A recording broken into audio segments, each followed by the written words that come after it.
Well, good morning, everyone. And I'm going to say, for the very last time, Merry Christmas once again. Because next time we meet, it'll be Happy New Year, won't it? So, Merry Christmas, because, and this is something that Brian said 2 or 3 times throughout the Christmas period, Christmas doesn't have to end on December the 25th. It can last all year through. But Joanna, cover your ears up. Don't tell Joanna, by the way, because otherwise she'll never take tinsel down. Only joking. We ain't got no tinsel, have we? I have to say, we had a quiet Christmas this year, and I know most of you were kind of probably the same. Or maybe if you've got young kids like Donna and Anne-Marie and families, maybe their Christmas was a little bit more hectic. But I think most of us probably had a quiet Christmas. But regardless of whether it was quiet or whether we had a noisy Christmas, it was good to be together breaking bread for those who could make it on Christmas morning before returning home to eat. I'm sure we all had a hearty meal after church on Christmas morning. But if we're honest, the blessings have nothing to do, the blessings that we receive as Christians have nothing to do with food or the presents or the celebrations, as wonderful as they all are to celebrate Christmas. In fact, the blessings, we're blessed because we're supposed to celebrate our Lord and Saviour, Jesus Christ, throughout the year. And that's the true blessing, not only just at Christmas time. Now, when I was thinking about what to say this morning, traditionally, today the wider church will be remembering the death of the innocent children slain by King Herod in Bethlehem and the surrounding area this morning, and it's known as the Feast of the Holy Innocents. Now, I did consider talking about that biblical topic, but as we prepare to leave 2025 behind and get ready to step into 2026, I'd like to ponder something maybe related but a little bit different to the Holy Innocents. And the thought is this. And it's a simple thought, really, but I want to talk about it this morning, is God's greatest victories often come through our trials and tribulations. Now, what the world sees as failures, defeats, or disappointments, God uses to bring about his good purpose.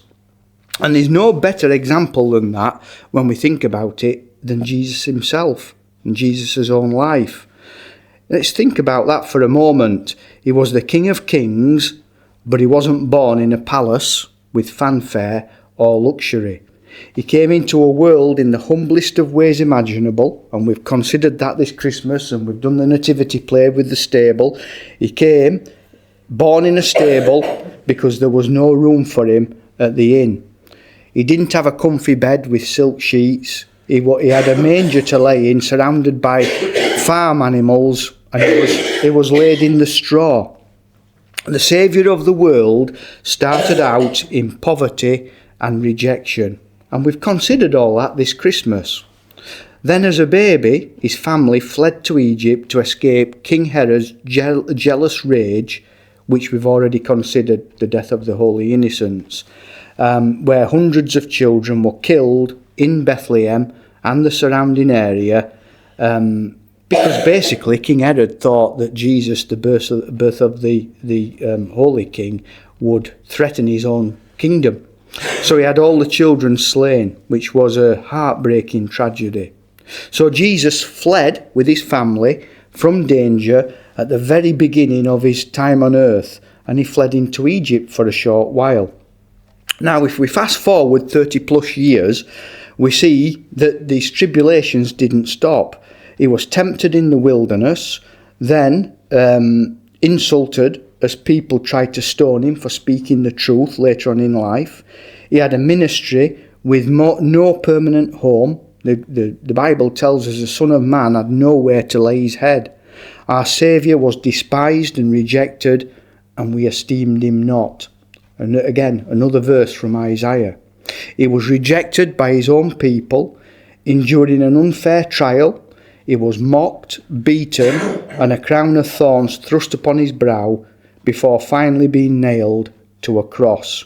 The ultimate setback was death. It was death on a Roman torture pole, really. abandoned by his friends and in agony.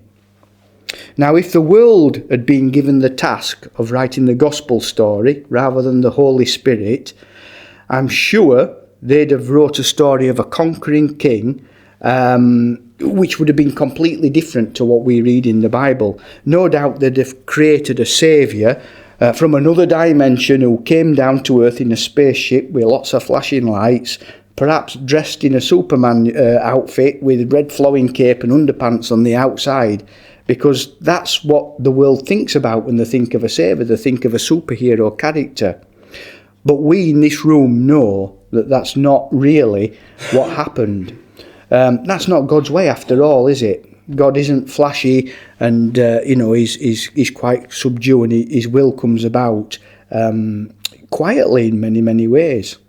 But you can understand why many non-believers or many non-Christians see the salvation story and they reject it, because at best it looks like a failure to people who are non-Christian, and at worst it looks like total nonsense that you can't wrap your head around.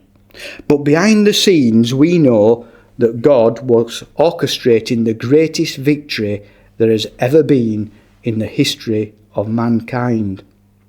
Through those apparent defeats, Jesus conquered sin, he conquered death, and he conquered evil, all in one swift fell swoop. His sacrifice upon the cross, far from being defeat, secured salvation for everyone who believes, reconciling us back with the Father forever. Now, I know we've all faced troubles and setbacks in 2025, and even people who are not in this room or who are our friends have suffered setbacks throughout the year. I know that some of us have been quite ill, and we've suffered with severe health issues, and others have suffered financially or they've had family problems. Some of us, like myself, we've lost loved ones, and I know Brian and Sandra lost loved ones too recently. And it's easy to be discouraged and to wonder where God is in the middle of all that strife. But remember this, God is always in control. He uses all those trials to refine us, to shape us, and to prepare us for something greater. Although it kind of might not feel like it at the time. But I'm sure Jesus didn't savor any of the trials that he faced himself, but face them he did, in the certainty that the Father knew exactly what he was doing. And the Father does know exactly what he's doing. Even though we see everything sometimes as a chaos around us, there is an order in that chaos, and the Father is in control of that. Scripture tells us that God works for our good, even in times of trial. Romans 8:28 promises, and it says, And we know that for those who love God, all things work together for good, for those who are called according to his purpose. And I've underlined there, all things, absolutely everything. That's not just the good stuff, but that's the hard stuff that we have to face too. And if you're here today and you love God, then you're called according to his purpose, which means even in the darkest moments that we encounter, those moments are being woven into something more beautiful. Now, we might not see that this side of heaven, but that's a truth that the Bible says. God works all things for the good of those who love the Lord. So as we head into 2026, don't let troubles discourage us, no matter how difficult that might be. Embrace them, knowing God is refining us for greater things. Remember, Jesus is no longer a baby in a manger, but a saviour, the first fruits of those who have fallen asleep, who rose from the grave and is now seated at the right hand of the Father, ready to come again. He's the one who was born to die, the one who turns defeat into triumph, the one who walks with us daily and upholds us daily until one day we will be glorified in heaven. And it's only then that will all our troubles make sense to us. Because sometimes in this world we see things happen, it doesn't make any sense. But it will make sense when we're glorified in heaven. So let's make 2026, the coming year, a year of blessing, trusting fully in our amazing Lord and Saviour Jesus Christ. Let's say daily, thank you, Lord, for being born. Thank you, Lord, for loving us enough to go willingly to the cross, because God turns every apparent defeat into eternal triumph. And as we leave 2025 behind, let's cry, Maranatha, come Lord Jesus, because this world so desperately needs you. And with that in mind, I pray for God's blessing to fall upon each and every one of us here in this room today, as well as those who are not with us for whatever reason. And we ask this in our Lord and Saviour's holy name. Amen. Can we sing In Christ Alone, number 1346 in Songs of Fellowship? It says, the opening verse is, In Christ alone my hope is found. He is my light, my strength, my song. This cornerstone, this solid ground, firm through the fiercest drought and storm.